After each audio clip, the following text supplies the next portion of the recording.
Good morning friends and my dear students, welcome to our channel. मैं राजेंद्र मंडलोई आपका हमारे channel पर फिर से बहुत बहुत स्वागत करता हूं।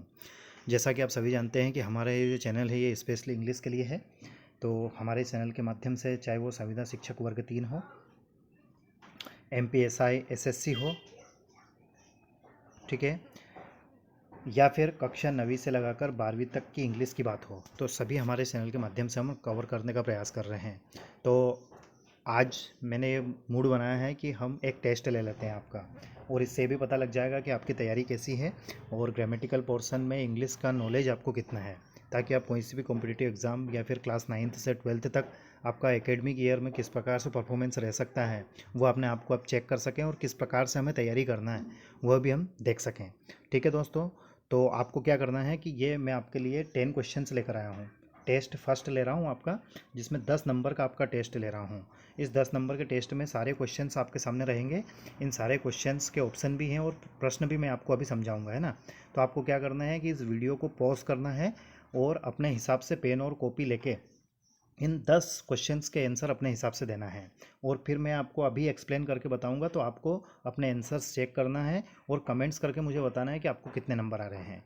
ईमानदारी से, ऑनेस्टी से आप अपने नंबर्स बताएंगे, चाहे आप MPSSC, माफ़ कीजिएगा, MPSI SSC संविदा शिक्षक वर्ग 3 या किसी भी कॉम्पिटिटिव एग्ज़ाम की आप तैयारी कर रहे हो, या फिर आप कक्षा 9वीं से 12वीं तक के स्टूडेंट ही क्यों ना हो, आपको ये क्वेश्चंस हल करना है। क्योंकि इसी हिसाब से मैं आपको ग्रामेटिकल पोर्शन भी कवर कराऊंगा, ताकि मुझे पता लगे कि आपका लेवल किस प्रकार का है। उस लेवल के हिसाब से ही हम स्टडी करेंगे। ठीक है, तो पहले मैं आपके सामने इन क्वेश्चंस को रख देता हूँ, उसके बाद में आपको पेन और कॉपी लेके आपके हिसाब से इनके आंसर्स लगाना है। जैसे पहला क्वेश्चन है, what is the plural of monarch?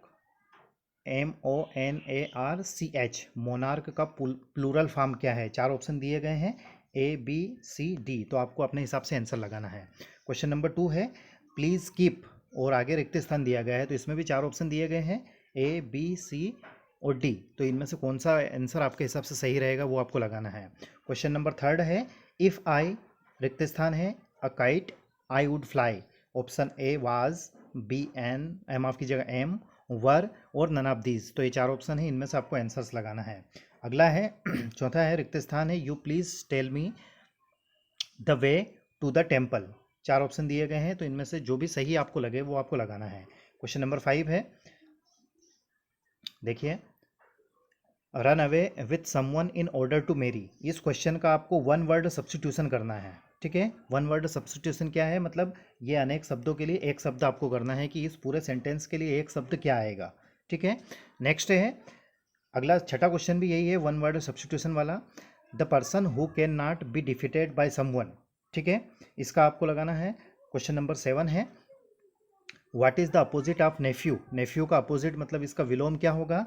8वां question है, what is the opposite of fox? Fox का अपोजिट क्या होगा?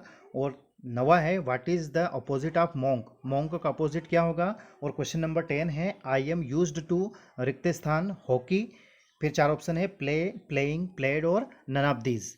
इन 10 क्वेश्चन के आंसर आपको अपने हिसाब से लगाना है और कमेंट्स करके मुझे बताना है।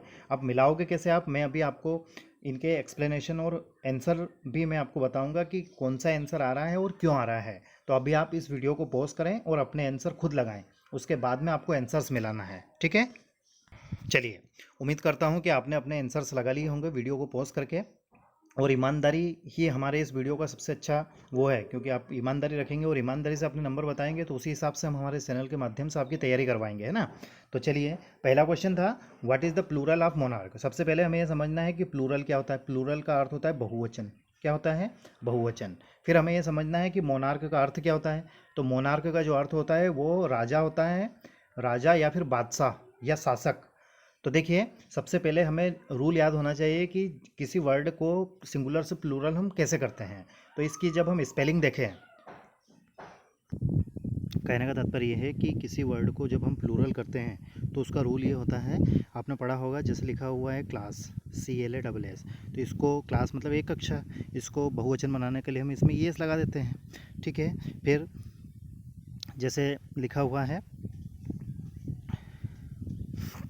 ये मोनार्क लिखा हुआ है, तो मोनार्क में जब हम इसको प्लूरल करेंगे तो इसमें क्या लगेगा? CH लास्ट में, इसमें CH भले ही लगा हुआ है, लेकिन इसके लास्ट में ई एस ना आते हुए क्या आएगा, सिर्फ एस आएगा। क्यों आएगा, इसका नियम ये है कि यदि किसी वर्ड में शब्द के लास्ट में यदि सी एच आता है और उसका अर्थ च ना निकलते हुए अर्थ क्या निकलता हो, क निकलता हो, यदि उसका अर्थ च निकलता है, सी एच से च अर्थ निकलता है, तो हम उसमें ई एस लगा देते हैं। और यदि उसका अर्थ च ना निकलते हुए क निकलता हो तो फिर हम वहाँ पर एस लगाते हैं।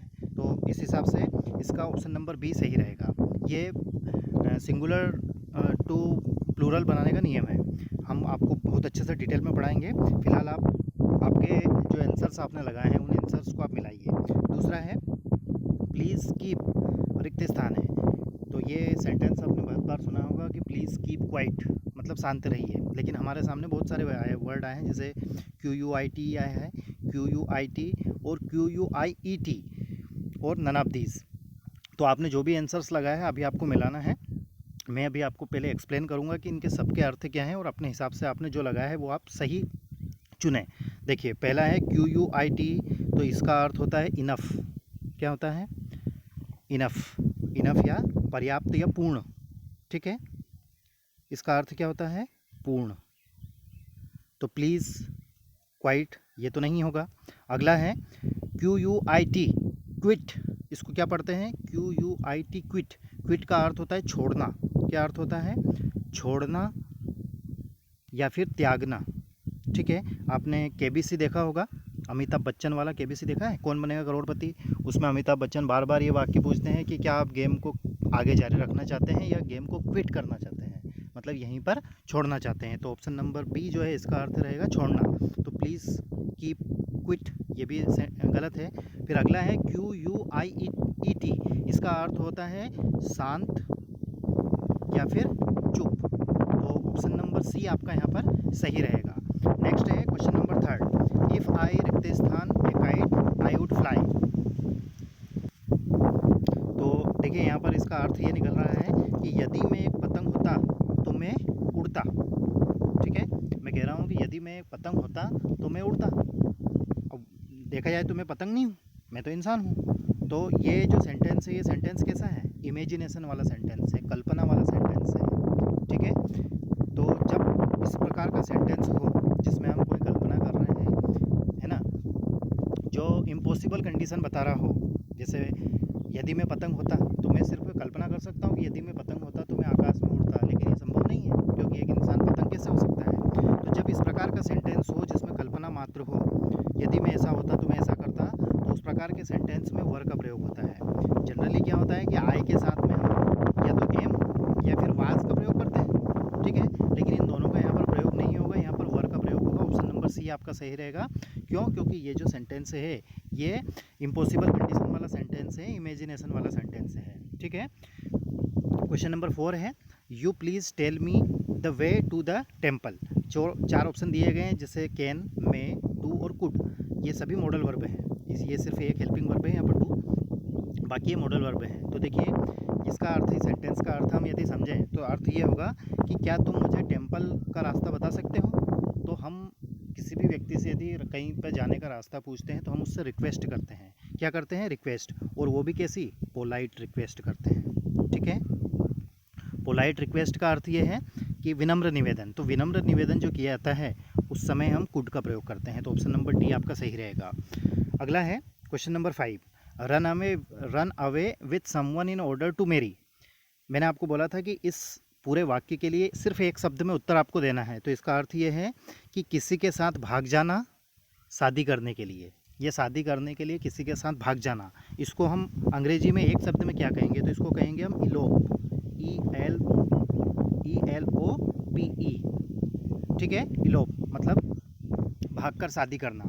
अब मैं एक चीज़ आपको ज़रूर बताऊंगा कि हाँ, ये जो 10 क्वेश्चन मैंने लिए हैं, ये 10 क्वेश्चन इस प्रकार के क्वेश्चन से हैं कि आपका इंग्लिश का नॉलेज, साथ ही आपकी कोई सी भी कॉम्पिटिटिव एग्ज़ाम हो, चाहे पूरे इंडिया लेवल की कोई सी भी आप कॉम्पिटिटिव एग्ज़ाम उठा के ले लो, तो इस प्रकार के क्वेश्चन से यदि आप कर पाते हैं तो यूँ समझ लीजिए कि इंग्लिश में आप 90% या 90 अबोव आप नंबर ला सकते हैं, इस बात की मैं गारंटी देता हूं। और हमारे चैनल के माध्यम से हम आपको इसी प्रकार से तैयार करेंगे, इसी प्रकार की तैयारी करवाएंगे ताकि आप अच्छे से अच्छे नंबर ला सकें। इसलिए आप हमारे इन वीडियोस को, खास तौर से इस वीडियो को ज़्यादा से ज़्यादा शेयर कीजिएगा, चाहे वो कक्षा 9वीं से लगाकर 12वीं तक का स्टूडेंट हो या कोई सी भी कॉम्पिटिटिव एग्ज़ाम की तैयारी कर रहा हो, ठीक है। तो आप इन वीडियोस को, हमारे वीडियो को शेयर ज़रूर कीजिएगा। और यदि आपने अभी तक हमारे इस चैनल को सब्सक्राइब नहीं किया है तो सब्सक्राइब कीजिए, ताकि उपयोगी मटेरियल आपकी सिलेबस, आपकी एग्ज़ाम के हिसाब से हम आपको तैयार करा सकें और आपको प्रोवाइड करा सकें। अगला क्वेश्चन है question number 6, the person who can not be defeated by anyone. एक व्यक्ति जो किसी से हारता नहीं है, उसको हम क्या कहेंगे? उसको हिंदी में हम कहते हैं अजय, ठीक है, और इंग्लिश में उसको कहते हैं इनविंसिबल, ठीक है। इसका अर्थ होता है जिसको कभी हराया नहीं जा सकता। अब क्वेश्चन नंबर 7 की ओर चलें। What is the opposite of nephew? Nephew का अपोजिट क्या है? अपोजिट मतलब विलोम। जैसे माता का अपोजिट क्या होगा? पिता। दिन का अपोजिट क्या होगा? रात। पास का अपोजिट क्या होगा? दूर। वैसे नेफ्यू का अपोजिट क्या होगा? तो नेफ्यू का अर्थ होता है बड़े भैया का लड़का, उसको हम कहते हैं भतीजा, ठीक है। तो इसका अपोजिट होगा बड़े भैया की लड़की, तो उसको अंग्रेजी में बोलते हैं NIECE, नीज। क्या बोलते हैं? नीज। तो नीज आपका आंसर सही होगा। क्वेश्चन नंबर 8 है, what is the opposite of fox? Fox का अपोजिट क्या होगा? अब जनरली सभी हम जानते हैं कि फॉक्स का अर्थ क्या है। देखिए, जनरली सभी क्या जानते हैं कि फॉक्स का जो अर्थ है वो होता है लोमड़ी। क्या होता है?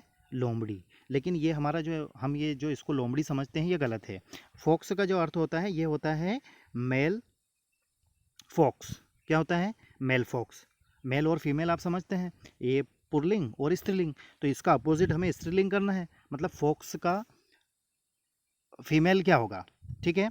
तो इसका जो फॉक्स का फीमेल होता है वो होता है विनेक्स। क्या होता है? विनेक्स मतलब होता है लोमड़ी, ठीक है। क्वेश्चन नंबर 9 है, what is the opposite of monk? Monk का अपोजिट क्या है? अपोजिट मतलब उल्टा। मॉन्क का अर्थ होता है सन्यासी। क्या अर्थ होता है? सन्यासी। और सन्यासी भी कैसा? मेल। तो इसका अपोजिट क्या होगा? फीमेल मॉन्क होगा। तो फीमेल मॉन्क के लिए जो शब्द आता है उसको बोलते हैं नन, NUN, नन, साध्वी जिसको हम बोलते हैं, ठीक है। क्वेश्चन नंबर 10 है, I am used to hockey, play, playing, played और नन ऑफ दीज। इनमें से आपको एक ऑप्शन लगाना है। तो देखिए, मैं आपको बताता हूँ, यहाँ पर दो कंडीशन रहती है, यूज्ड टू या सिर्फ टू के बाद में यदि रिक्त स्थान हो तो हमें क्या लगाना है। देखिए, ध्यान देना, बहुत ही इंपॉर्टेंट चीज़ है यहाँ पर, कॉन्सेप्ट क्लियर वाली बात है। यहाँ यूज्ड टू लिखा हुआ है और यूज्ड टू के पहले यदि इज, एम, आर, है ना, वाज, वर कुछ भी अगर आता है तो हम यहाँ इसके आगे वर्ब की फर्स्ट फॉर्म प्लस ING लगाएंगे, ठीक है। एक बार और रिपीट कर रहा हूँ, यूज्ड टू के पहले यदि इज, एम, आर, वाज या फिर वर आता है तो हम क्या लगाएंगे? वर्ब की फर्स्ट फॉर्म में ING। लेकिन इसके पहले यदि कुछ नहीं आता, जैसे यहाँ पर एम यदि नहीं होता, आई यूज्ड टू हॉकी, तो सिर्फ वर्ब की फर्स्ट फॉर्म आती है, तो यहाँ पर प्ले आता। लेकिन यहाँ पर क्या दिया गया है? यूज्ड टू के पहले एम दिया गया है, ठीक है। तो यहाँ पर क्या आएगा? प्लेइंग आएगा। ऑप्शन नंबर बी आपका सही रहेगा। तो उम्मीद करता हूँ कि आपने अपने आंसर्स मिला लिए होंगे। तो आपको 10 नंबर में से आपको कितने नंबर आए हैं, भले आपको एक भी नंबर नहीं आया हो या 10 में से 10 ही नंबर आए हों, उसकी आप चिंता ना करें। यदि कम नंबर भी आए हैं तो हम इसीलिए तो हमारा ये चैनल चला रहे हैं कि आपकी हम हेल्प कर सकें और आपकी तैयारी अच्छे से करवा सकें। तो बस आप ईमानदार बने रहिए, अपनी तैयारी करिए, और किसी प्रकार का डाउट या कोई क्यूरी है तो आप मुझे कमेंट्स करके बता सकते हैं। और इस प्रकार के नोट्स या तैयारी करने के लिए प्रिपरेशन मटेरियल यदि आपको चाहिए तो मैं आपको नंबर देता हूँ, इस नंबर पर आप व्हाट्सएप कीजिए, तो मैं आपको नोट्स और इम्पोर्टेंट क्वेश्चन प्रोवाइड करने का प्रयास करूँगा, चाहे आप कोई सी भी कॉम्पिटिटिव एग्जाम की तैयारी कर रहे हो। तो नंबर है 7898006656, ठीक है दोस्तों। तो आप मुझे कमेंट्स करके अपने नंबर बताइए, और आप किस एग्ज़ाम की तैयारी कर रहे हैं वो भी आप मुझे कमेंट्स करके बताइए, तो उस हिसाब से हम आपके सिलेबस को के अकॉर्डिंग आपकी तैयारी करवा सकें, ठीक है दोस्तों। Stay home, stay safe, take care of your self.